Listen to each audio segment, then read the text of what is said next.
कभी आपने सोचा है कि साउंड वेव्स को मीडियम चाहिए होता है ट्रैवल करने के लिए, यानी साउंड तभी ट्रैवल कर सकती है जब वो कोई मीडियम में हो, चाहे वो मीडियम सॉलिड हो, लिक्विड हो या गैस।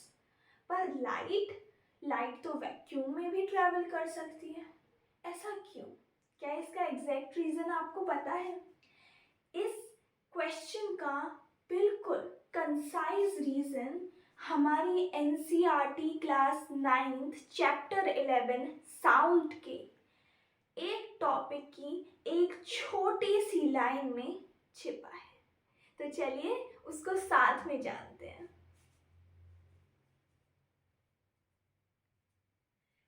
हे गाइस, कैसे आप सब? बढ़िया है ना? तो we are back in the next session and this is the most awaited session of class 9th science syllabus, that is sound. Sound को हम मैकेनिकल वेव्स कहते हैं। क्यों कहते हैं, किस रीज़न से कहते हैं, इसको हम हमारे इस वीडियो में जानेंगे। और साउंड का दिस इज पार्ट 1।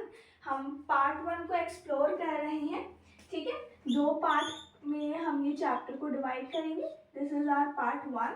तो चलिए, ये हमारे एग्जाम एक्सप्रेस का हिस्सा है, बहुत ही स्टडी एंड फास्ट रिविजन, ठीक है। तो चलिए शुरू करते हैं बिना किसी देरी के। तो देखिए, साउंड की जब हम बात करते हैं तो हम कई सारी साउंड सुनते हैं।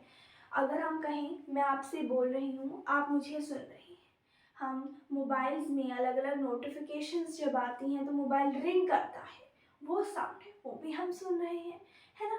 हम आपस में स्कूल जाते हैं तो बातों में लग जाते हैं। बात कैसे करते हैं? सुनते हैं तभी तो बोल पाते हैं, तभी तो जवाब दे पाते हैं। घर में आप पेरेंट्स की डांट सुनते हैं, स्कूल में टीचर की डांट सुनते हैं, है ना। यही सारी चीज़ें हम सुनते रहते हैं। तो सुनने के लिए बोलना ज़रूरी है। जब हम बोलते हैं तो हमारे माउथ के अंदर, यहाँ लैरिंग्स में जो वोकल कॉर्ड्स होते हैं, उन वोकल कॉर्ड्स के वाइब्रेशन की वजह से हमारी जो एयर पार्टिकल्स है वो according to the vibration in vocal cords move करते हैं।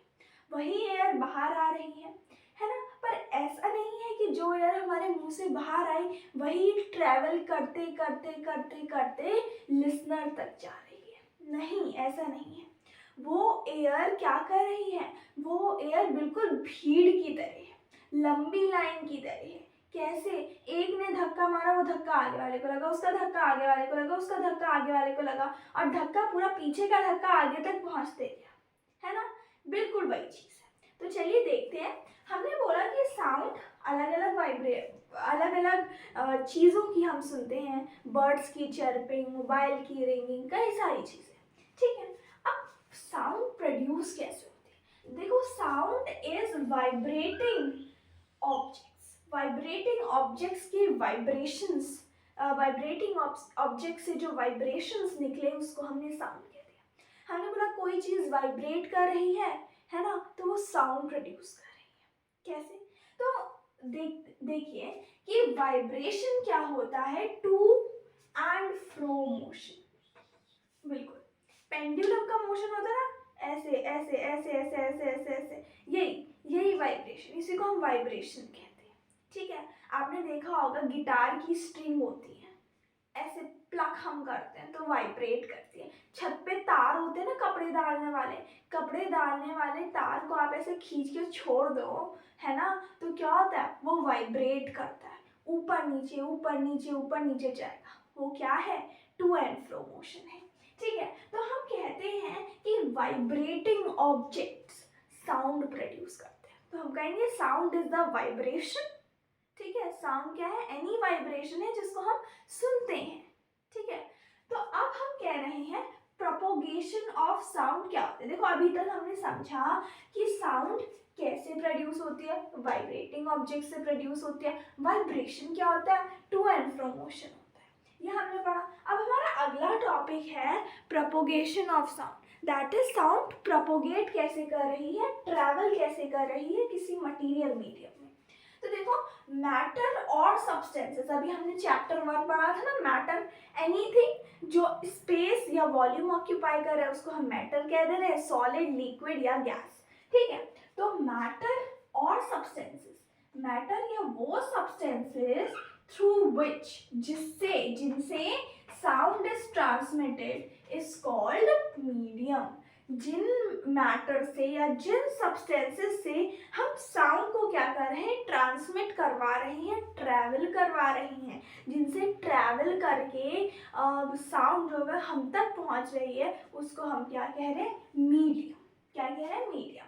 अगर हम कहें हम यहाँ से कहाँ जा रहे हैं, हम यहाँ से लखनऊ जा रहे हैं, तो लखनऊ हम ट्रेन से ट्रैवल करके जा रहे हैं। अगर हमसे हमारे कोई रिश्तेदार पूछे कि तुम्हारे आने का मीडियम क्या है, तुम किससे आए हो, तो हम क्या कहते हैं, हम ट्रेन से आए हैं। तो ट्रेन यहाँ क्या है, हमें ले जाने का मीडियम है, ठीक है। अब देखो मीडियम आपका सॉलिड हो सकता है, लिक्विड हो सकता है, गैस हो सकता है, ये हमने देखा भी है। जो साउंड है वो हम अभी नॉर्मली बोले तो साउंड नॉर्मली एयर में ट्रैवल करती है, ठीक है, एयर में ट्रैवल करती है। एयर क्या है, गैस है।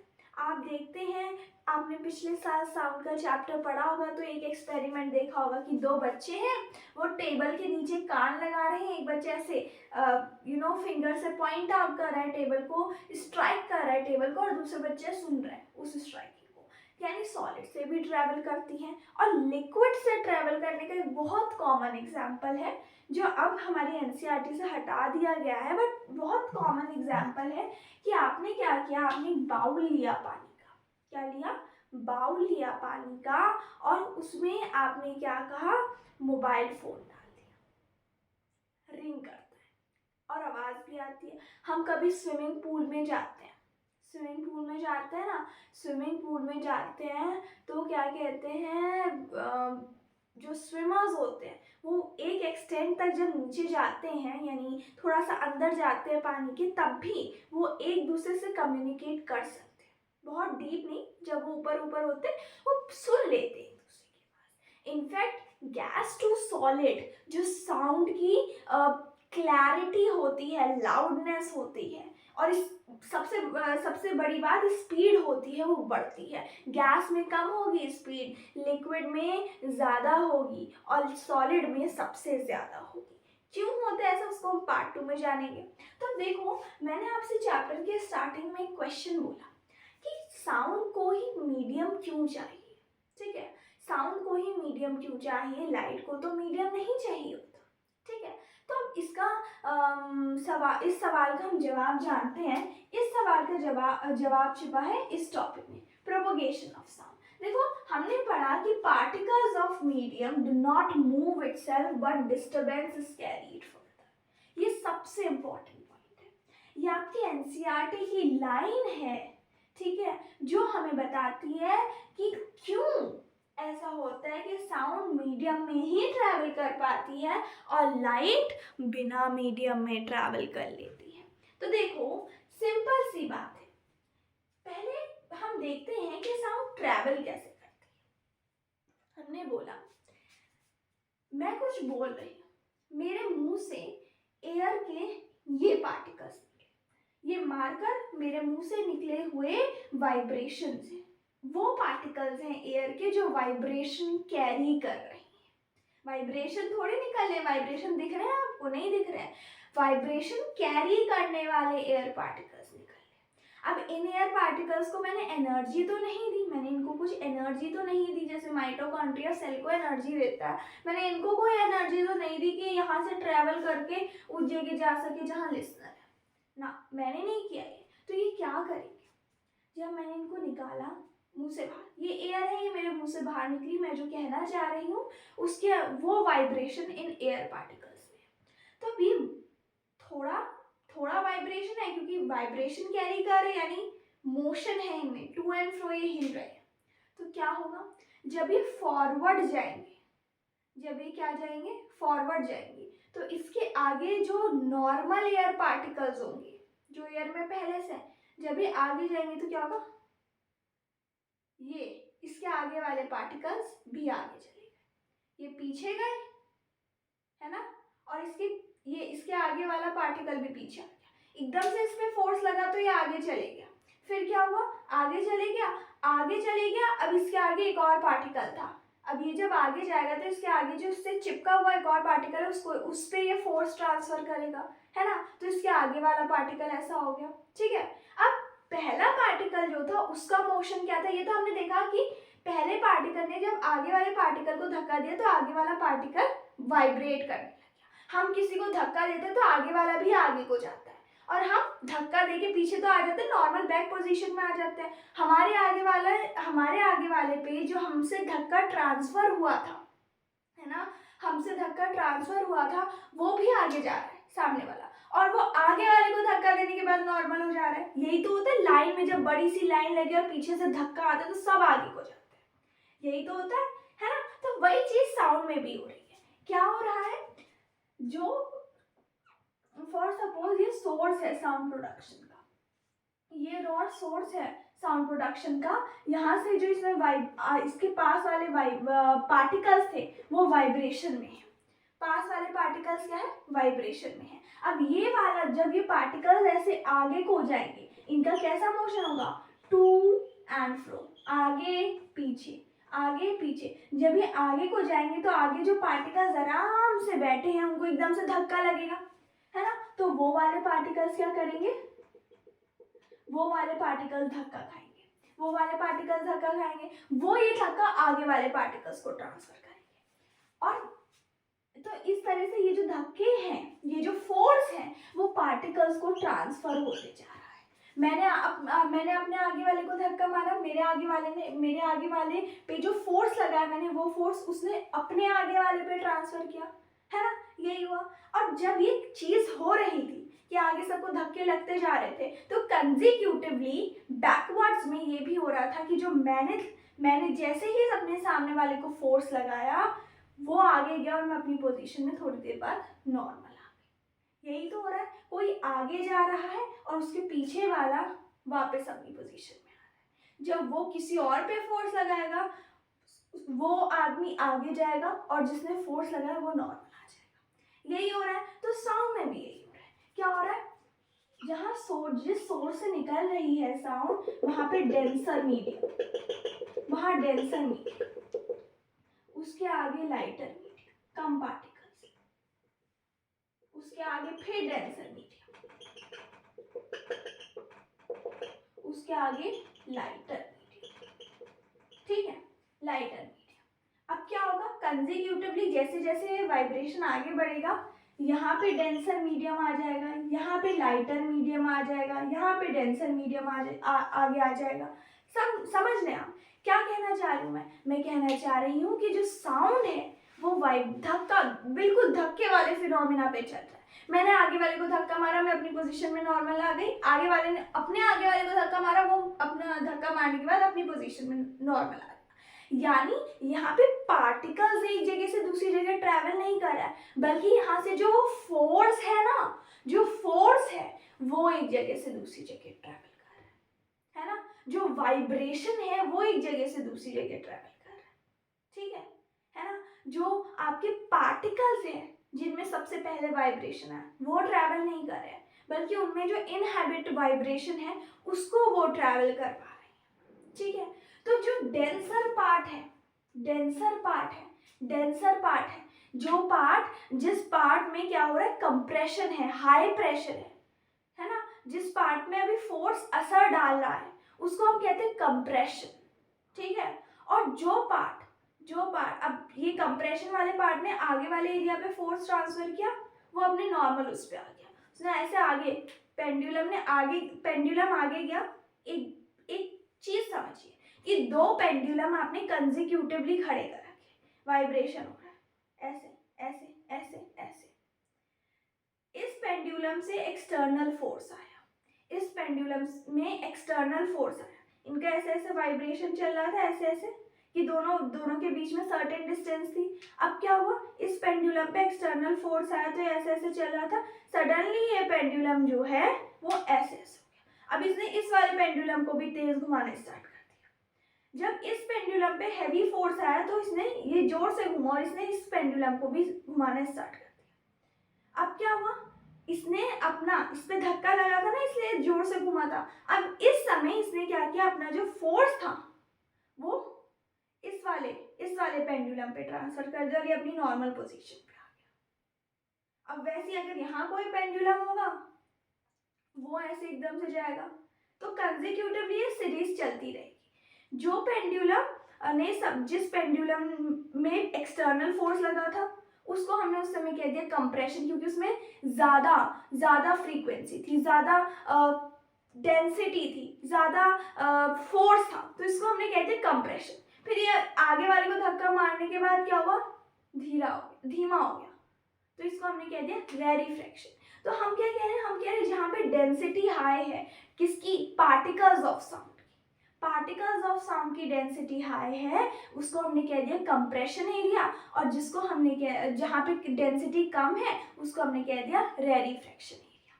ठीक है, अब हमने बोला कि क्या हो रहा है साउंड का प्रोपोगेशन, कि भैया पार्टिकल्स ऑफ एयर स्कैटर है, हमारे मुंह से वाइब्रेशन निकला, वो वाइब्रेशन पार्टिकल्स में आया, पार्टिकल्स में क्या लगा, एक फोर्स लगा जिसकी वजह से पार्टिकल्स आगे चले गए। अब पार्टिकल्स में फोर्स लग रहा है, पार्टिकल्स यहाँ तक फैले हुए उनमें आगे से फोर्स लग रहा है, तो क्या हो गए, कंप्रेस हो गए, इसलिए हमने कहा कंप्रेशन। यही फोर्स उन्होंने आगे वाले फैले हुए पार्टिकल्स पे ट्रांसफर किया, तो आगे वाले कंप्रेस हो गए, और जो यहाँ के पार्टिकल्स थे वो फिर से अपनी नॉर्मल पोजीशन में आ गए। तो पहले ये एरिया था कंप्रेशन, जब इस पे फोर्स लगा इसने अपना फोर्स आगे ट्रांसफर कर दिया, है ना, तो ये वाला एरिया कंप्रेशन बन गया और ये वाला आगे वाला रेरिफ्रैक्शन बन गया। ठीक है, आ गया समझ में। अब हमने बोला कि particles medium do not travel itself but the disturbance is carried forward. ठीक है, तो इसी चीज में छिपा है हमारा राज कि क्यों ऐसा होता है कि साउंड को मीडियम चाहिए पर लाइट को नहीं। देखिए, लाइट जो है, लाइट में क्या होता है, light are the electromagnetic waves. Sound में हम कह रहे हैं ना कि वाइब्रेटिंग पार्टिकल्स के पास एनर्जी नहीं है, एनर्जी वहीं तक सीमित है जहां तक जिन पार्टिकल्स में वाइब्रेशन है, यानी vibration is the energy. Particles में एनर्जी नहीं है, जब तक पार्टिकल्स में वाइब्रेशन है तब तक एनर्जी है। ठीक है, उन पार्टिकल्स में तो vibration consist of energy, particles consist नहीं कर रहे हैं, वाइब्रेशन में एनर्जी है, तो वाइब्रेशन कैरी फॉरवर्ड हो रहा है पार्टिकल्स के थ्रू। ठीक है, वाइब्रेशन पार्टिकल्स के थ्रू कैरी हो रहा है। क्यों, क्योंकि वाइब्रेशन के लिए भी आपको एटम्स चाहिए ना, बिना एटम वाइब्रेशन आप करोगे कहाँ, नहीं तो अगर चीज खाली है, कोई लोग भीड़ ही नहीं है, तो धक्के कैसे लगेंगे, सब दूर दूर खड़े हो जाएंगे, है ना। तो वाइब्रेशन आगे जा रहा है, डिस्टरबेंस आगे जा रहा है, पार्टिकल्स आगे नहीं जा रहे। पार्टिकल्स आगे क्यों नहीं जा रहे, क्योंकि पार्टिकल्स के पास एनर्जी नहीं है, एनर्जी तो वाइब्रेशन के पास थी ना। पर लाइट इलेक्ट्रोमैग्नेटिक वेव्स होती है, लाइट के पार्टिकल्स के पास एनर्जी होती है, लाइट के पार्टिकल्स के पास एनर्जी होती है, तो वो लाइट के पार्टिकल्स ट्रैवल करते हैं। अब लाइट के पार्टिकल्स के पास अगर एनर्जी है तो वो खाली जगह से भी ट्रैवल कर सकते हैं, भरी हुई जगह से भी ट्रैवल कर सकते हैं, यानी वैक्यूम से भी ट्रैवल कर सकते हैं और एयर से भी ट्रैवल कर सकते हैं।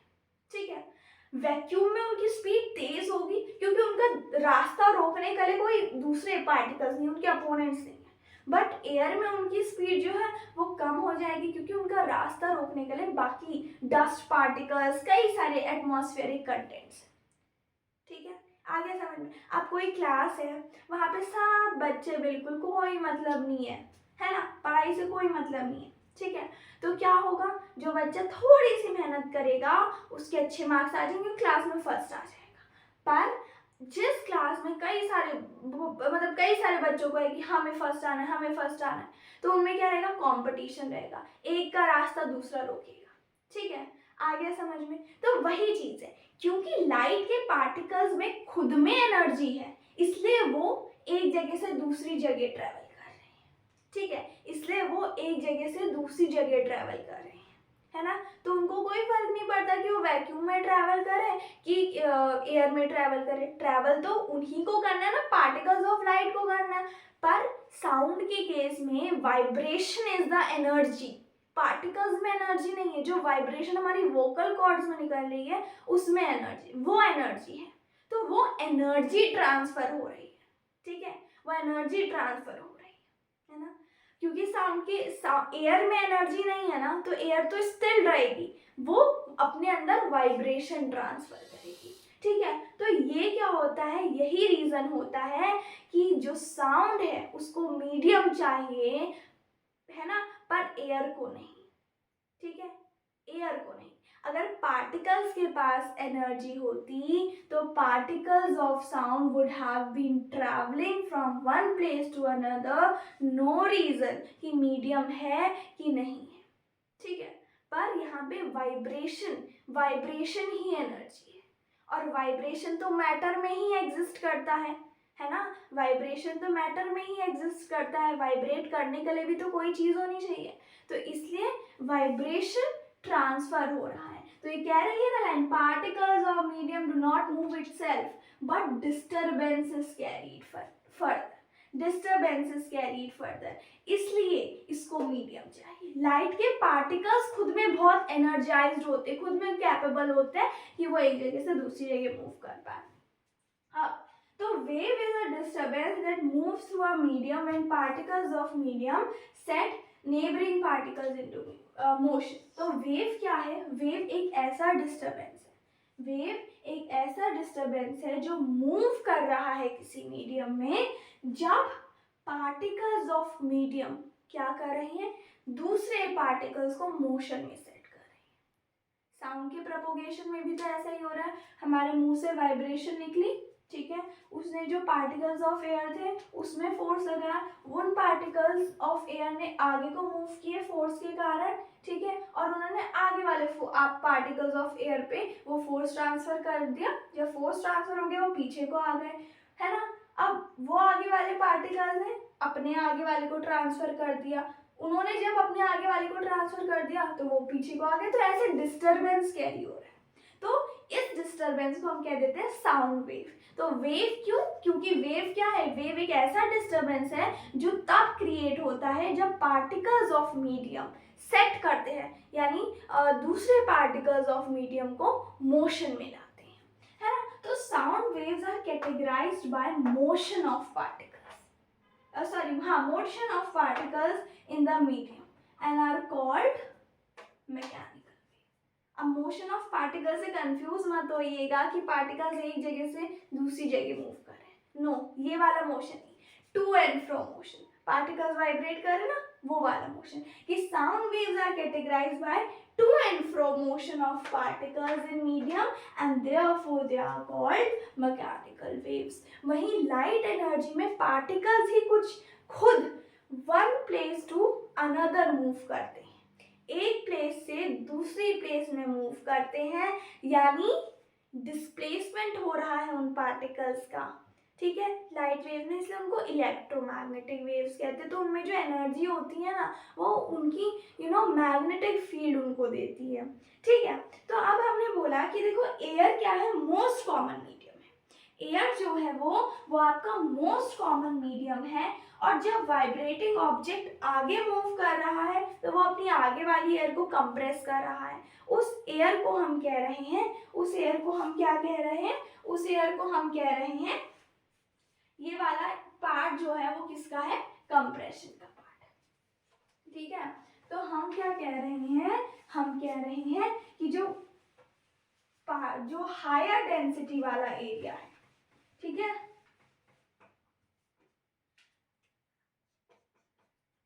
हायर डेंसिटी ऑफ पार्टिकल्स जिस एरिया में है उसको हम कह रहे हैं compression, lower density of particles जिस एरिया में उसको हम कह रहे हैं रेरिफ्रैक्शन। अब समझ आया कि जहाँ पे कंप्रेशन है वहाँ हायर डेंसिटी क्यों है, आप खुद ही सोचिए, इतनी डिस्टेंस में पार्टिकल्स हैं, ठीक है, यहाँ से यहाँ तक पार्टिकल्स हैं एयर के, मैंने आगे से धक्का लगाया तो ये पार्टिकल्स क्लोज आ जाएंगे, ठीक है, ये धक्का आगे वाले को ट्रांसफर करेंगे, फोर्स जो है आगे वाले को ट्रांसफर हो गया तो ये नॉर्मल पोजीशन में आ जाएगा, आगे वाला कंप्रेस हो जाएगा, ठीक है। तो इस फोर्स की वजह से जो वाइब्रेशन फोर्स लगा रहा है ना, वाइब्रेशन कैरिंग पार्टिकल्स फोर्स लगा रहा है, उसकी वजह से पार्टिकल्स पास पास आ जा रहे हैं। ठीक है, तो ये हमने बोला कि हायर डेंसिटी ऑफ पार्टिकल्स जो होती है, तो the region where there is a higher density of particles it is called compression. ठीक है, तो जब वाइब्रेटिंग ऑब्जेक्ट आगे को मूव करता है, pushes the particles, it pushes the particles due to which it becomes the region of higher density of particles, higher pressure वाला region बन जाता है। उस हायर प्रेशर वाले रीजन को हमने क्या कह दिया, कंप्रेशन, और लोअर डेंसिटी ऑफ पार्टिकल्स यानी लोअर प्रेशर वाले एरिया को हमने कह दिया क्या, रेरिफ्रेक्शन। ठीक है, ये आ गया समझ में। अब देखो, अब अगला टॉपिक है कि जो आपका साउंड है, जो आपका साउंड है वो एज डेंसिटी वेरिएशन ट्रेवल करता है एयर में या किसी भी मीडियम में, डेंसिटी वेरिएशन की तरह ट्रैवल करता है। कंप्रेशन में ज़्यादा डेंसिटी है, रेरिफ्रेक्शन में कम डेंसिटी है, तो डेंसिटी वेरिएशन की तरह आपका साउंड वेव जो है वो ट्रैवल करता है। ठीक है, तो आइए इसको समझते हैं। ठीक है, तो देखिए हमने कहा कैरेक्टरिस्टिक्स ऑफ साउंड वेव्स। अब आप लोग सोचेंगे कि बीच में हमने एक टॉपिक छोड़ा है, sound waves are longitudinal waves. ठीक है, व्हाट आर साउंड वेव्स, हाँ sound waves are longitudinal waves, ये हमने टॉपिक छोड़ रखा है। तो ये हमने इसलिए छोड़ रखा है क्योंकि व्हाट आई बिलीव कि अगर हम पहले इस टॉपिक को करेंगे तो हम इस वाले topic characteristics of sound waves में कंफ्यूज हो जाएंगे। तो पहले अगर हम इसको समझेंगे उसके बाद हम कंक्लूड करेंगे कि भैया जो साउंड वेव्स होती है वो लॉन्गिट्यूडनल वेव्स होती हैं, तब ज़्यादा बेहतर रहेगा। ठीक है, तो चलिए देखें, compressions are regions where particles are crowded together and located by upper portion of the curve। ठीक है, जो अपर पोर्शन है कर्व का उसके द्वारा ये लोकेट किया है, यानी ये जो रीजन है दिस इज कंप्रेशन। ठीक है, ये क्या है, ये कंप्रेशन है ना। यहाँ पे प्रेशर हाई है, डेंसिटी भी हाई है। Pressure is the number of particles in a medium. ठीक है, नंबर ऑफ पार्टिकल्स कितने हैं मीडियम में in a given volume, and density represents the same. ठीक है, कि कितने ज़्यादा नंबर ऑफ पार्टिकल्स हैं आपके किसी मीडियम में। ठीक है, तो अगर प्रेशर हाई है तो डेंसिटी भी हाई होगी। ठीक है, तो कंप्रेशंस वो रीजन्स होते हैं जहाँ पार्टिकल्स क्राउडेड होते हैं together and located bye upper portion, है ना। तो ये क्या है, वेव डायग्राम है, वेव डायग्राम कहते हैं इसको, ये साउंड वेव का डायग्राम है। ठीक है, तो अपर पोर्शन वाले को हम कह रहे हैं कंप्रेशन, लोअर पोर्शन वाले को हम कह रहे हैं रेरिफ्रेक्शन। रेरिफ्रैक्शंस, ठीक है, तो अब देखो कंप्रेशन की जो ये पीक होगी, ये जो पीक है वहां पे क्या होगा, मैक्सिमम कंप्रेशन होगा। और यहाँ पे जो ये वैली की पीक है, वैली की पीक है यानी वैली का बॉटम है, यहाँ क्या होगा, मैक्सिमम रेरिफ्रैक्शन। यानी अब मैक्सिमम रेरिफ्रैक्शन होगा यानी लोएस्ट प्रेशर होगा। ठीक है, लोएस्ट प्रेशर। ठीक है, अब इसको, ठीक है, तो इसको हम अपर पोर्शन ऑफ कर्व से रिप्रेजेंट करते हैं। ठीक है, जो पीक है उसके पास मैक्सिमम कंप्रेशन है ना। अब हमने कहा कि ये जो अपर पोर्शन है उसको हम दूसरे नाम से कहते हैं क्रेस्ट।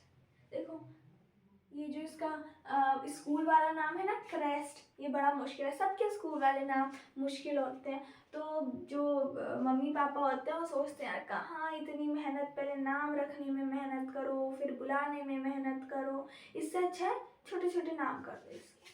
तो क्रेस्ट इतना छोटा सा है पर डिफिकल्ट है, तो इसने कह दिया इसको हमने कंप्रेशन कह दिया, कंप्रेशन का अप टॉप पोर्शन ने कह दिया पीक ऑफ कंप्रेशन। ठीक है, क्या कह दिया हमने, पीक ऑफ कंप्रेशन। इसको हमने बोल दिया लोएस्ट प्रेशर रीजन, किसको, ट्रो। तो ये जो नीचे वाला एरिया है वेवलेंथ में, इसको हमने कह दिया क्या, इसको हमने कह दिया ट्रू, और ऊपर वाले एरिया को, जो ये लाइन से ऊपर वाला एरिया है उसको हमने कह दिया क्रेस्ट। ये जो लाइन है वो बता रही है एवरेज प्रेशर या डेंसिटी। इसका क्या मतलब है भाई, ये कौन सा नई चीज़ आ गई, वैसे ही समझने में दिक्कत हो रही है, अब ये भी समझो। तो देखो जैसे क्लास में आपका रिजल्ट बनता है तो टीचर एवरेज मार्क्स निकालते हैं और कम से कम बच्चों के इतने मार्क्स तो आए ही हैं, वैसे ही कम से कम ऑल ओवर, ठीक है, इससे कम से कम, ठीक है, जो सबसे ज़्यादा number of occurrence, most common density जो आपकी थी, जो मैक्सिमम टाइम रही है, वो ये एवरेज डेंसिटी है, जो क्या है, जो ये लाइन रिप्रेजेंट कर रही है। आ गया समझ में? तो ये एवरेज प्रेशर डेंसिटी को बता रहा है ना। तो हमने बोला रेरिफ्रैक्शंस वो लो प्रेशर रीजन्स हैं जहाँ पार्टिकल्स स्प्रेड अपार्ट होते हैं, they are represented by valley, ठीक है, they are represented by valley. इतना क्लियर है ना। अब अगला टॉपिक हम देखते हैं कि अगली कैरेक्टरिस्टिक ऑफ साउंड वेव क्या है। हाँ, तो देखिए अगला टॉपिक हमारा है क्या, वेवलेंथ। वेवलेंथ होने को तो बहुत कॉमन टॉपिक है, पर मतलब बहुत बार सुना है, पर it is not something that we know कि हाँ ये यही होता है। तो चलिए आज इसको जानते हैं।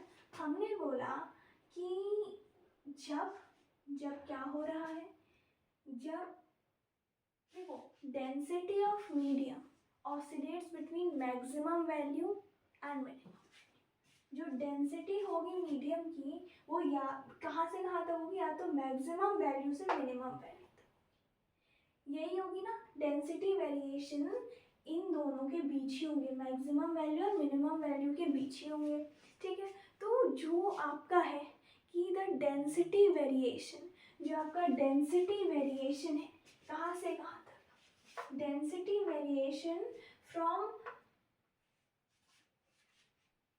one compression from maximum value, density variation from maximum value to minimum value and back to the maximum value, maximum to minimum and back to the maximum।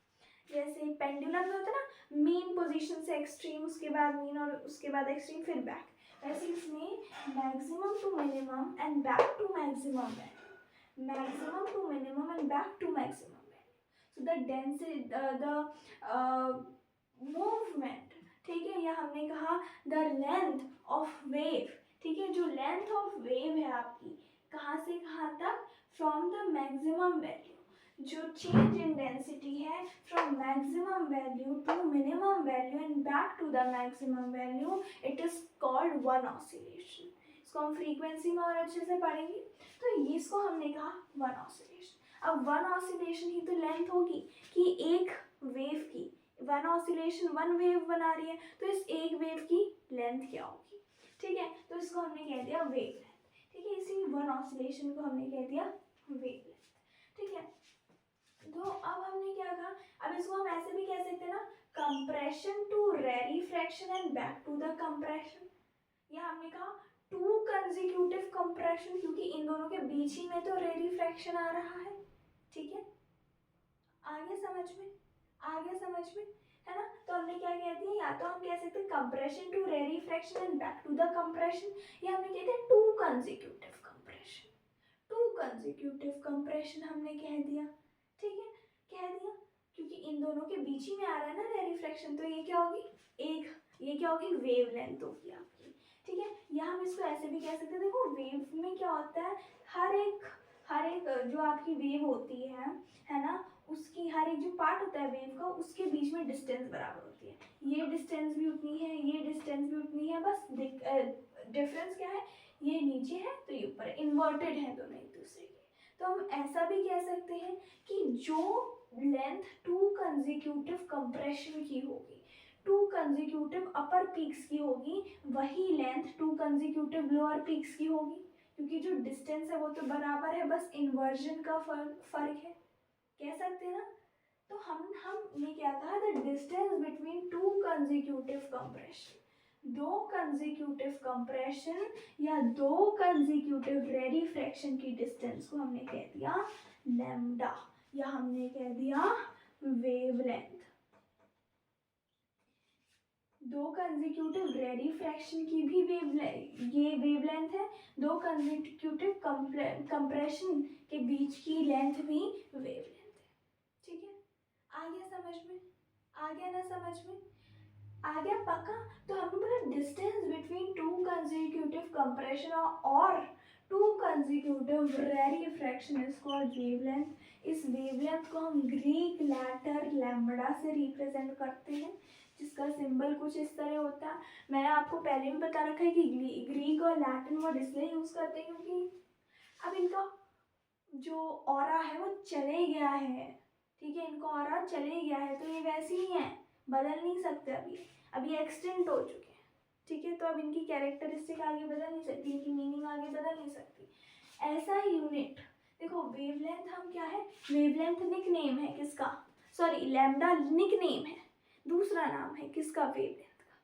ठीक है, जैसे हम वेलोसिटी को v से रिप्रेजेंट करते हैं वैसे वेवलेंथ को लैम्डा से रिप्रेजेंट करते हैं, है ना। और इसकी जो ऐसा यूनिट होती है वो मीटर होती है, क्योंकि भैया डिस्टेंस, ये एक्चुअल में तो डिस्टेंस ही है ना, एक टाइप की डिस्टेंस ही है ना। और डिस्टेंस को तो आप किससे नापते हो, डिस्टेंस को आप मीटर से ही तो नापते हो। तो दिस इज वन थिंग। तो चलिए हम अगली कैरेक्टरिस्टिक जानते हैं। तो देखिए अगली कैरेक्टरिस्टिक है क्या, फ्रीक्वेंसी। देखो हमने बोला density of particles of medium oscillate करती है मैक्सिमम वैल्यू और मिनिमम वैल्यू के बीच में, है ना। तो जो change in density from maximum value to minimum value and back to the maximum value, यानी जो एक वेवलेंथ है उसी को हम कहते हैं वन ऑसिलेशन। ठीक है, उस वेवलेंथ को हम क्या कहते हैं, वन ऑसिलेशन कहते हैं। Number of such oscillation in a unit time is called frequency। इसको हम क्या कहते हैं, फ्रीक्वेंसी कहते हैं। जितने ज़्यादा ऑसिलेशंस यूनिट टाइम में कोई भी, है ना, जितने ज़्यादा ऑसिलेशंस होंगे यूनिट टाइम में उतनी ज़्यादा फ्रीक्वेंसी होगी। ठीक है, उतनी ज़्यादा फ्रीक्वेंसी होगी। जितने कम ऑसिलेशन होंगे यूनिट टाइम में, है ना, उतने क्या कम होंगे, उतनी कम आपकी फ्रीक्वेंसी होगी। देखो फ्रीक्वेंसी को हम, जैसे हमने लैम्डा से वेवलेंथ को रिप्रेजेंट किया, वैसे ही हम फ्रीक्वेंसी को इस साइन से रिप्रेजेंट करते हैं। धोखा मत खाना, वी नहीं है, वी तो हम ऐसे बनाते हैं, ये तो स्टाइलिश वी है। इस वी को हम कहते हैं न्यू, न्यू। ठीक है, न्यू प्रोनाउंसिएशन NEW ही जैसा होता है, पर इसका जो होता है उसको हम कहते हैं न्यू। ठीक है, इस सिंबल को हम कहते हैं न्यू। और इसका ऐसा यूनिट है, फ्रीक्वेंसी का ऐसा यूनिट है हर्ट्ज।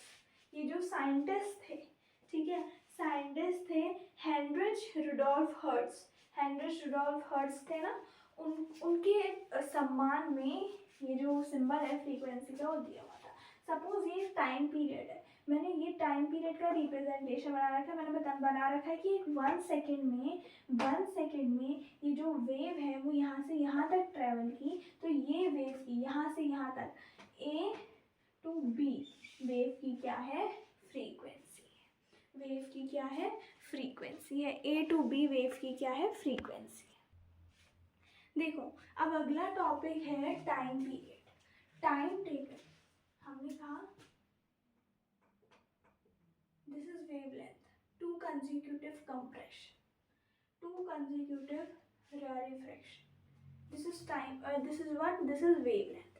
तो एक वेवलेंथ को ट्रैवल करने में कितना टाइम लग रहा है, जब ये कह रहा है time taken for to consecutive compression और रेरिफ्रैक्शंस, इसका मतलब यही तो हुआ, हमने भी पढ़ा कि टू कंसेक्यूटिव कंप्रेशन और रेरिफ्रैक्शंस तो भैया हमारी वेवलेंथ है ना। तो ये वेवलेंथ है ना, टू कंसेक्यूटिव कंप्रेशंस और रेरिफ्रैक्शंस तो हमारी वेवलेंथ है।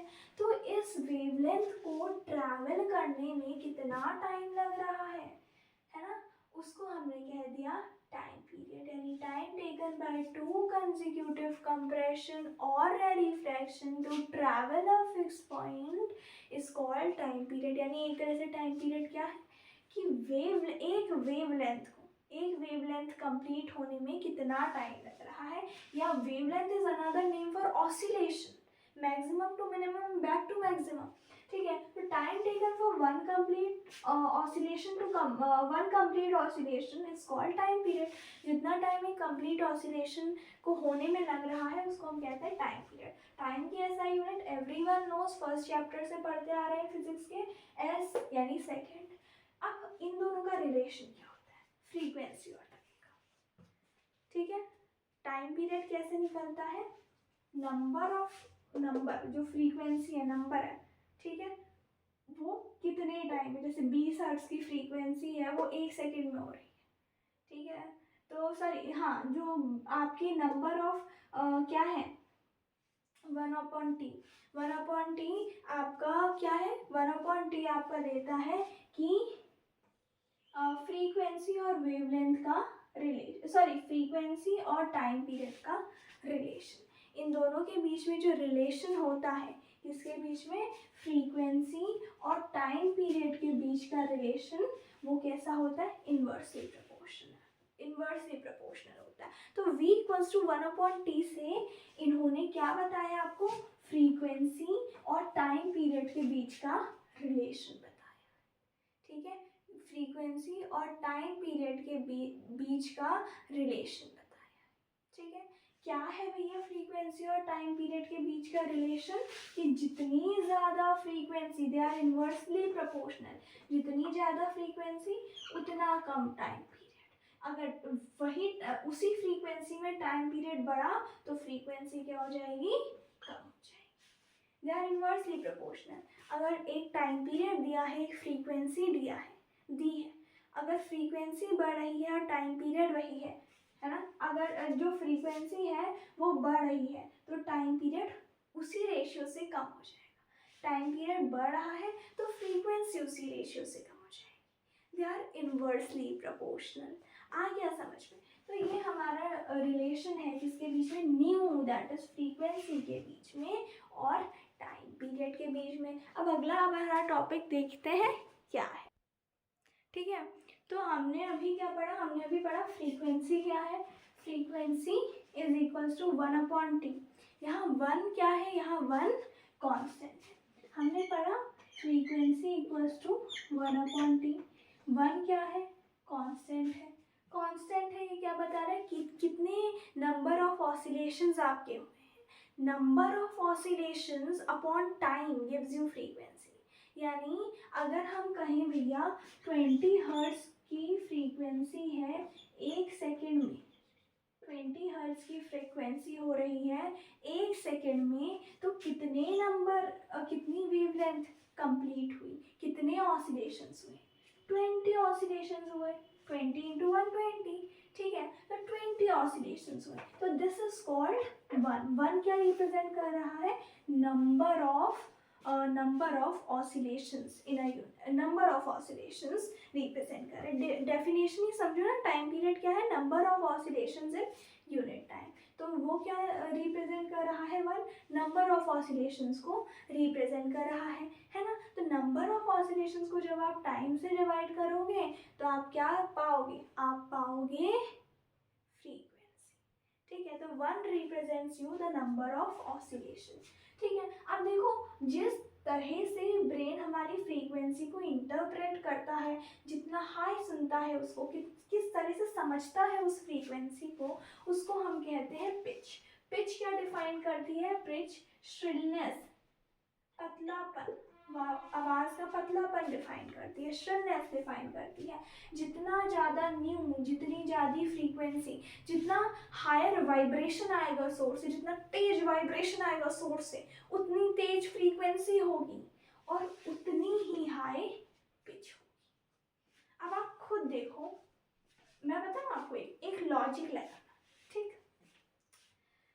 अगर कोई फैला हुआ चीज़ है, for suppose this is wave wave जैसी ही लग रही है ना, हमने ये वाला पार्ट उठा लिया वेव का, सॉरी ये वाला पार्ट कह रही हूँ, आई एम सो सॉरी, हमने ये वाला पार्ट उठा लिया वेव का, ऊपर से नीचे पहाड़ जैसा बना।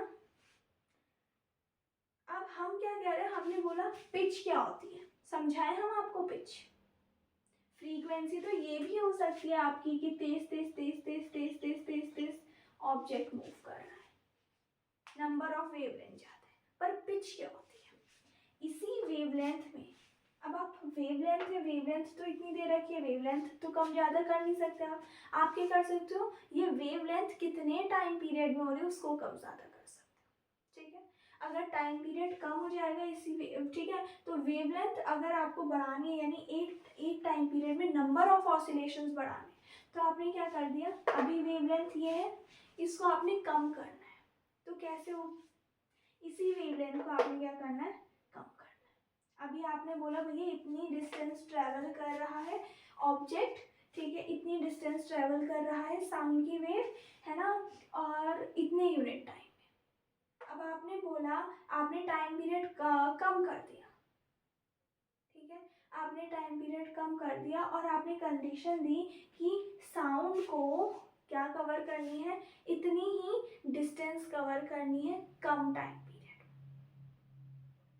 तो उसकी फ्रीक्वेंसी बढ़ जाएगी। हमने बोला ना frequency and time period are inversely proportional, time कम हो गया तो फ्रीक्वेंसी बढ़ जाएगी, वही चीज़ है, ठीक है। तो अब आपने इस फ्रीक्वेंसी को बढ़ाया, कैसे बढ़ाओगे, फ्रीक्वेंसी बढ़ती है, आपने देखा होगा जितनी ज़्यादा फ्रीक्वेंसी होगी वो उतना हाई जाएगी, देखा होगा आपने, कैसे, देखना देखना, ये है, हमने फ्रीक्वेंसी बढ़ाई,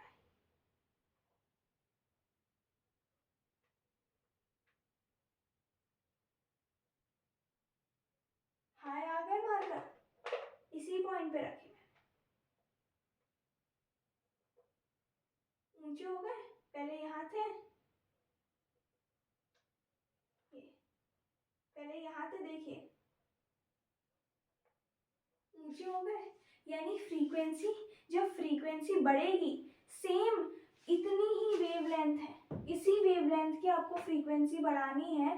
पहले इसने एरिया ज़्यादा लिया था, अब एरिया कम हो रहा है तो इसकी हाइट तो बढ़ेगी, कहीं तो बैलेंस होगा, तो फ्रीक्वेंसी जो होती है वो हाई पिच्ड होती है, पिच जो ऊपर वाला क्रेस्ट है इसका, जो मैक्सिमम डेंसिटी ऑफ प्रेशर होता है वो ऊंचा चले जाता है, और पिच यही डिफाइन करता है, यही यहाँ यहाँ सबसे श्रिलर वॉइस होगी, ये पार्ट इसमें सबसे श्रिलर वॉइस होगी, जहाँ मैक्सिमम डेंसिटी ऑफ पार्टिकल्स होगी वहाँ सबसे श्रिलर वॉइस होगी, है ना। तो आपकी क्या कहते हैं, फ्रीक्वेंसी बढ़ रही है, फ्रीक्वेंसी तो ये पूरी है, पर श्रिलनेस क्या है, श्रिलनेस क्या है, श्रिलनेस ये टॉप पोर्शंस है, कितनी पास पास फ्रीक्वेंसी, अब ये क्या होगी, पास पास भी आते जाएंगे, ठीक है, पास पास भी आते जाएंगे, फैला हुआ ऐसे आ गया, ये फैला हुआ ऐसे आ गया, पास पास भी आते जाएंगे, तो उनकी श्रिलनेस जो पतलापन है आवाज़ में वो बढ़ता जाएगा,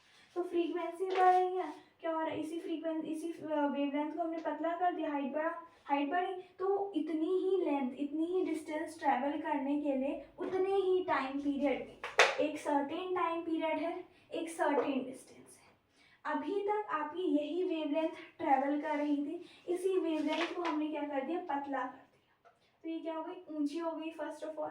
तो अब क्योंकि वेवलेंथ रिड्यूस हो गई है, वेवलेंथ रिड्यूस हो गई है, तो फ्रीक्वेंसी, टाइम उतना ही है, डिस्टेंस उतनी है, तो फ्रीक्वेंसी क्या होगी, बढ़ जाएगी, क्योंकि अभी तक ये फैली फैली थी, अभी पतली पतली और ऊंची ऊंची हो गई, तो नंबर ऑफ वेव जो आपको चाहिए होंगी वो बढ़ जाएगी, यही तो होगा, जो नंबर ऑफ वेव आपको चाहिए होंगी वो क्या होंगी, बढ़ जाएगी। तो हमने बोला किस तरह से ब्रेन हमारी श्रिल को, फ्रीक्वेंसी को इमिट करता है, आइडेंटिफाई करता है, उसको हमने कहा पिच है भैया, इतनी हाई जा रही है, ठीक है। श्रिलनेस वी अगर यानी न्यू अगर आपका बढ़ेगा, सॉरी वी मत कहिएगा, इसको न्यू कहिएगा, न्यू बढ़ेगा तो पिच बढ़ेगी, जितना हायर सोर्स ऑफ वाइब्रेशन आएगा उतनी ज़्यादा फ्रीक्वेंसी और उतनी ज़्यादा पिच होगी, ठीक है। तो अब हमने बोला कि मैग्नीट्यूड ऑफ मैक्सिमम डिस्टर्बेंस, जो मैग्नीट्यूड है किसका, मैक्सिमम डिस्टर्बेंस का फ्रॉम इट्स मीन पोजीशन, ये मीन पोजीशन है, इससे जो मैक्सिमम डिस्प्लेसमेंट है उसको हमने कह दिया एम्पलीट्यूड। क्या कह दिया, एम्पलीट्यूड कह दिया। ठीक है, कितना चिल्ला वॉइस जा रही है, कितना तेज वॉइस जा रही है, उसको हमने क्या कह दिया, एम्पलीट्यूड कह दिया। अच्छा, वो वाली कॉन्सेप्ट समझ आ गया था ना आपको हमारा, जो मैंने आपसे बोला कि अगर डिस्टेंस उतनी ही है, टाइम भी उतना ही है, वेवलेंथ हमने कम कर, उसी वेवलेंथ को हमने क्या कर दिया, उस वेवलेंथ के जो बीच का ये था एरिया उसको कम कर दिया, वेवलेंथ कम कर दी। ठीक है, टाइम उतना है, डिस्टेंस उतनी ही है, तो ये कैसे हो जाएगी, ऐसे हो जाएगी, यानी लंबी हो जाएगी, जितना लंबा जाएगी उतनी उसकी हाई पिच होगी। ठीक है, जितना लंबा जाएगी उतनी उसकी हाई पिच होगी। ठीक है, आ गया समझ में, जितनी पतली है, जितनी पतली है, ठीक है, जितनी पतली है साउंड, क्या है, पतली है, जितनी पतली है, ये जो बीच की डिस्टेंस है ना, मेनली ये डिफाइन करती है आपकी पिच कि कितनी पतली है साउंड। ये कम हो जाएगी तो साउंड पतली हो जाएगी और वो ग्राफ भी ऊपर पहुंच जाएगा, क्योंकि ये और ये तो सेम रहेंगे पर ये पास आ जाएंगे। अब ये पास आएंगे कि यहाँ का डिस्टेंस कम हो रहा है तो कहाँ कहीं का तो बढ़ेगा। ठीक है, तो ये जो बीच की डिस्टेंस, ये पिच डिफाइन करती है, जितनी पतली होगी ये जो बीच की डिस्टेंस, ये जो बीच की डिस्टेंस है जितनी पतली होगी उतनी हाई आपकी पिच होगी, है ना। अब जो पिच होगी, सपोज ये पिच, ये एरिया पिच डिफाइन कर रहा है ना, अब इस पिच की भी डेंसिटी मैक्सिमम और मिनिमम वैल्यू के बीच ऑसिलेट करेगी। कहीं पे यही पिच ज़्यादा होगी, किसी पॉइंट यहाँ से यहाँ तक किसी पॉइंट पे पिच ज़्यादा होगी, किसी पॉइंट पे पिच कम होगी। सबसे कम पिच इस पॉइंट में होगी, सबसे हाई पिच इस पॉइंट में होगी। आ गया समझ में। अब हमने कहा एम्पलीट्यूड, एम्पलीट्यूड अगर हम कह रहे हैं तो हम कह रहे हैं मैग्नीट्यूड ऑफ मैक्सिमम डिस्प्लेसमेंट। ठीक है, कितना हाई आवाज, कितना जोर से हम बोल रहे हैं। ठीक है, is called amplitude, it is represented by A loudness या सॉफ्टनेस ऑफ साउंड डिफाइन की जा रही है एम्पलीट्यूड के द्वारा। हम एम्पलीट्यूड के द्वारा क्या कर रहे हैं, लाउडनेस और सॉफ्टनेस ऑफ साउंड डिटरमाइन कर रहे हैं, है ना।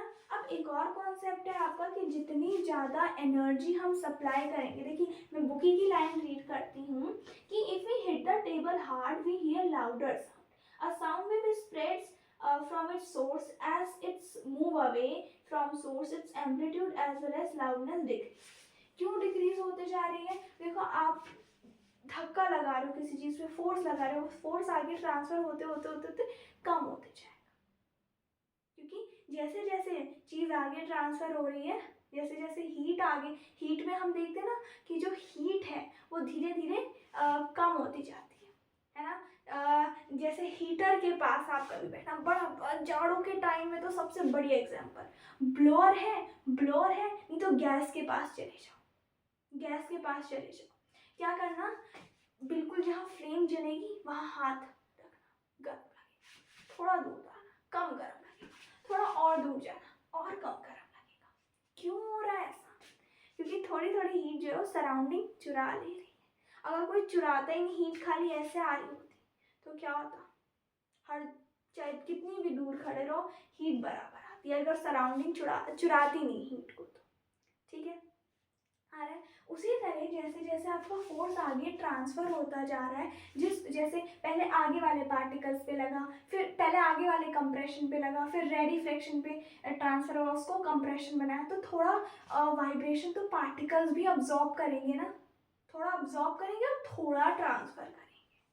ठीक है, थोड़ा अब्जॉर्ब करेंगे और थोड़ा ट्रांसफर करेंगे, वही चीज़ हो रही है ना, थोड़ा अब्जॉर्ब कर रहे हैं, थोड़ा ट्रांसफर कर रहे हैं। इसलिए जैसे जैसे हम दूर जा रहे हैं सोर्स ऑफ साउंड से, हमारी लाउडनेस जो है वो डिक्रीज होते जा रही है, क्योंकि हमारा एनवायरनमेंट भी ये जो साउंड एनर्जी है, sound is a form of energy, तो उसको अब्जॉर्ब कर रहा है ना। तो इसलिए जितना हायर हम हिट करेंगे उतना ज़्यादा वाइब्रेशन होगा, जितना हाई वाइब्रेशन होगा उतनी दूर तक वो ट्रैवल कर पाएगा। ये चीज़ उसने दे रखी है। ठीक है, आ गया समझ में। अब हमारा अगला टॉपिक है क्वालिटी ऑफ साउंड, जिसको हम टिम्बर कहते हैं, टोन, नोट। चलिए इसको हम समझते हैं। ठीक है। तो अब देखिए अगला कह रहा है क्वालिटी और timber of sound is a characteristic, it helps us to distinguish one sound from another having same pitch or frequency. This part is very important. अगर आप यहाँ तक डेफिनेशन लिखोगे, ये सेम पिच और लाउडनेस नहीं लिखोगे तो डेफिनेशन का कोई मतलब ही नहीं बनता। देखो क्वालिटी या टिम्बर ऑफ साउंड हम उसे कहते हैं कि चाहे कोई दो साउंड है, उनकी पिच एक जैसी हो, फ्रीक्वेंसी एक जैसी हो, है ना, पिच एक जैसी हो, लाउडनेस एक जैसी हो, पर वो क्या करेगा, डिस्टिंग्विश करेगा एक साउंड से दूसरी साउंड। जैसे एक बढ़िया सा एग्जाम्पल देते हैं, आपके अलग अलग नोट्स होते हैं ना, जैसे पियानो में आपका जी हैश, ए हैश, ऐसे कुछ नोट्स होते हैं, या आपका हो सा रे ग म प नोट्स होते हैं, है ना, फर्स्ट हायर मिडिल लोअर, है ना, ये नोट्स होते हैं। अगर लता मंगेशकर जी हैश नोट पर गाएगी, ठीक है, तो वो भी वही वो भी वही पिच पकड़ेगी, क्योंकि जी हैश नोट एक खुद में स्पेसिफिक पिच है कि वो उसी चीज़ में हो सकता है। नोट जो आपका कोई भी नोट है, स्वर है, वो तो उसी पिच में जाएगा ना, इसलिए हमने उसको अलग अलग डिविजन्स में किया है। लता मंगेशकर जी हैश नोट में गाएगी, उसकी भी पिच वही होगी क्योंकि उस नोट की ही पिच वही है। श्रेया घोषाल भी जी हैश नोट पे गाएगी, उसकी भी पिच वही होगी, है ना। कोई मेल सिंगर गाएगा, उसकी भी पिच, जब वो उस नोट को पकड़ेगा, उतने हाई नोट को, तो उसको भी उतना ही पिच ले जाना पड़ेगा, नहीं तो उतने हाई नोट को पकड़ने का कोई मतलब ही नहीं है। जैसे अगर कोई भी गाना है फॉर एग्जाम्पल, है ना, अच्छा कोई भी गाना है, अगर वो स्पेसिफिक नोट पे गाया जा रहा है तो हर कोई उसे उसी नोट पे गाएगा, उसी पिच पे गाएगा, ठीक है, आगे समझ में। पर फिर भी क्या होगा, आप डिफाइन करोगे, यार भाई ये तो श्रेया घोषाल की आवाज़ है, ये तो लता मंगेशकर की आवाज़ है, ये तो अरिजीत सिंह की आवाज़ है। क्यों? क्वालिटी या टिम्बर की वजह से। क्यों? क्वालिटी या टिम्बर की वजह से, और किसी की वजह से, है ना। तो दिस इज अ साउंड, वो डिस्टिंग्विश करती है ऐसी दो साउंड्स को जिनकी पिच या लाउडनेस सेम होती है। फिर हमने कहा रिच क्वालिटी ऑफ साउंड जो है वो प्रेजेंट होती है सुनने में। अगला point, a sound with single frequency is called tone. हम कहते हैं ना, अरे यार तू किस टोन में बोल रहा है, तेरी टोन सही नहीं है, यानी हम एक किस लहजे से बोल रहे हैं, ठीक है। तो सिंगल फ्रीक्वेंसी, पूरे टाइम जो हमने बोला या कुछ किया उस टाइम पूरी फ्रीक्वेंसी जो थी वो सेम थी, वेरी नहीं की। जैसे 20 हर्ट्स की, 30 हर्ट्स की फ्रीक्वेंसी में बोला, ऐसा नहीं कि थोड़े शब्द 20 हर्ट्स के में, फिर 10 हर्ट्स के में, फिर 30 हर्ट्स के में, फिर 40 हर्ट्स के में, ऐसा नहीं, ठीक है। तो हमने क्या बोला, हमने बोला sound with single frequency is called tone, ठीक है। A sound which is produced due to mixture of several frequencies called notes, जैसे गाने में होता है and is present। गाने में होता है ना, गाने में हम क्या कहते हैं, अलग अलग गाने होते हैं, उसमें आप वो व्हाट्सएप में या रिकॉर्डर खोलेंगे तो आपको दिखता है, आप जब गाएंगे, है ना, आपने गाया सा में फ्रीक्वेंसी ऊपर जाती है, रे में नीचे आती है। गाने जब आप गाते हो तो फ्रीक्वेंसी दिखाते हैं, वेरी करती है, एक जैसी नहीं होती है, ठीक, आगे समझ में। तो अब हमने क्या कहा, हमने कहा नॉइज अनप्लेजेंट साउंड है, म्यूजिक प्लेजेंट साउंड है। अमाउंट ऑफ साउंड एनर्जी, कौन सी एनर्जी भाई, sound energy. Amount of sound energy passing each second through a unit area, उसको हम कहते हैं इंटेंसिटी। इंटेंसिटी किसकी, intensity of amount of sound energy passing each second through a unit area is called intensity of sound।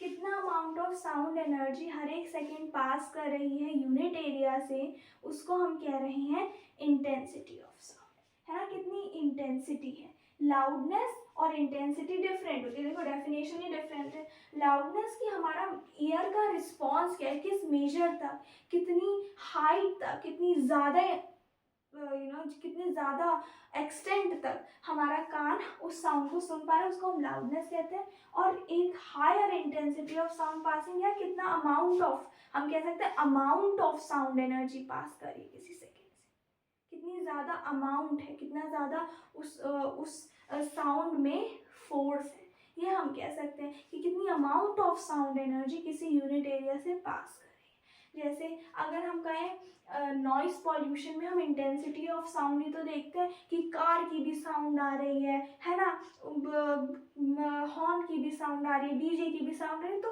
किसी unit area में कई सारी sound है, कई सारी साउंड है, कई इंटेंसिटी है साउंड की, बहुत ज़्यादा अमाउंट में साउंड है। लाउडनेस की हमने कार की साउंड आई है ना, कितनी लाउड, कितनी ज़्यादा तेज़ हमें सुनाई दे। और इंटेंसिटी क्या है कि भैया क्या हो रहा है, सड़क में है, यूनिट एरिया में है, वहाँ कार की भी नॉइज़ आ रही है, हॉर्न की भी, घोड़े की भी है ना, एनिमल्स की भी, गधे की भी, सबकी नॉइज़ आ रही है, हमारी भी नॉइज़ आ रही है। कितनी इंटेंसिटी, कितनी अमाउंट में रोड में क्या है, नॉइज़ है। ठीक है, आ गया समझ में। अब एक हमारा रिलेशन बचा है देखने का, speed equals to distance upon time में हम फ्रीक्वेंसी और लैम्डा का कैसे रिलेशन लगा सकते हैं, तो चलिए उसको फटाफट देखते हैं। ओके, तो अब देखिए अगर आपको दिया गया है v जो कि वेलोसिटी या स्पीड रिप्रेजेंट करता है, वेलोसिटी या स्पीड रिप्रेजेंट करता है v, इस v में और इस v में ये न्यू है, हाँ कंफ्यूज मत होइएगा। अगर आपको ये फॉर्मूला दे दिया क्वेश्चन पेपर में कि v equals to lambda into nu, prove करो, तो वहाँ ऐसे मत बैठिएगा, दिमाग लगाइएगा। दिमाग क्यों लगाइएगा, क्योंकि हमने आपको बताया है। ठीक है, तो चलिए हमारे साथ जानते हैं, है ना। तो देखें, हमने बोला हमें इतना तो पता है ना कि v equals to distance upon time, distance upon time. ठीक है, v का मतलब क्या होता है, v का मतलब होता है distance upon time, that is speed equals to distance upon time. ये तो हमने कर दिया साइड में, पेपर में नहीं करना है, ये चीज़ पेपर में मत करना, ये खाली अपने समझने के लिए। पेपर में क्या करोगे, पेपर में ये वाली चीज़ करोगे, v equals to distance upon time, ये मत करना।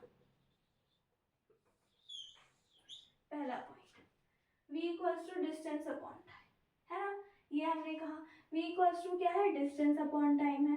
अब v डिस्टेंस अपॉन टाइम, हमने बोला भैया डिस्टेंस हमें पता है, it is equals to lambda, अभी वेवलेंथ में पढ़ा था ना, यहाँ लिख सकते हो d equals to wavelength, d का माने डिस्टेंस है, distance upon time, wavelength equals to lambda, this is first thing equation पर। फिर ठीक है, तो हमने इसको लिख दिया v equals to lambda upon t। Second, फिर हमने लिख दिया कि v equals to lambda into 1/t। काम करिए, इसको सेकेंड मत करिए, v equals to 1/t, then 1/t equals to nu. ठीक है, न्यू, तो दिस इज सेकेंड। फिर हमने यहाँ पे आ जाइए, from 1 and 2 v equals to lambda into new, v equals to lambda। तो ये हमने बोला कि अगर भैया हमने फ्रीक्वेंसी ऑफ साउंड निकालनी है तो हम ये फॉर्मूला भी यूज़ कर सकते हैं, v equals to lambda upon time, और ये फॉर्मूला भी यूज़ कर सकते हैं अकॉर्डिंग टू द कंडीशन कि आपको पेपर में कैसा दे रखा है, क्या क्या चीज़ें मेंशन है क्या नहीं। अगर टाइम ही मेंशन है और लैम्डा ही मेंशन है तब तो आप इसी फॉर्मूला से निकालोगे। अगर टाइम पीरियड नहीं मेंशन है, खाली फ्रीक्वेंसी और लैम्डा मेंशन है, तो इस चीज़ में मत लग जाना कि टाइम पीरियड निकालने में, डायरेक्ट ये फॉर्मूला निकालना। ठीक है, ये फॉर्मूला लगाना। तो क्लियर हो गया। अगले उसमें किसमें, अगले वीडियो में हम इस पर बेस्ड न्यूमेरिकल करेंगे। तो आज के लिए इतना ही। आई होप साउंड का इतना पार्ट आपको समझ आया। अब बाकी के पार्ट हम अगले वीडियो में कवर करेंगे। ठीक है, तो आज के लिए इतना ही। और अगर आपको अच्छे से क्लियर कॉन्सेप्शन मिला है इस वीडियो से, चैनल को लाइक करिए, शेयर करिए, सब्सक्राइब करिए, बेल आइकन को दबाइए नोटिफिकेशंस पाने के लिए। और हाँ, कमेंट करके मुझे ज़रूर बताइए कि आपको वीडियो कैसा लगा। ठीक है, तो चलिए, thank you, have a nice day, Bhole Krishna.